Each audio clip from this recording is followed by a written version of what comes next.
Hello everyone, welcome to my new video. নমস্কার সবাইকে। তো আজকে ব্লগটা শুরু করলাম স্নান করার পর কি করলাম। তো এর আগে অনেক কাজ করছি, সেগুলার ভিডিও করলাম না। তো ব্লগটা দেখে দেখো।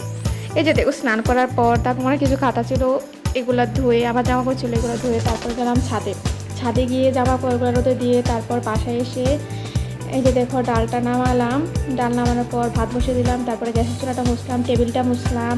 এরপরে দেখি তোমাদের দাদা কিছু সিঙ্গারা পনির আছে, এগুলো খেলাম। তো এরপরে আমার মেয়েকে স্নান করালাম। স্নান করানোর পর খেয়ে দিয়ে তারপর এই যে দেখো বিকালবেলা গেলাম ছাদে। আমি ভাবছি যে রোদ নেই, তো ছাদে গিয়ে দেখি এত পরিমাণে রোদ, মানে পুরো তাকানো যাচ্ছে না।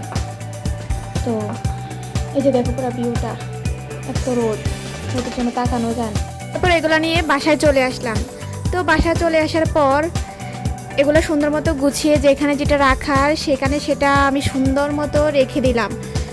তো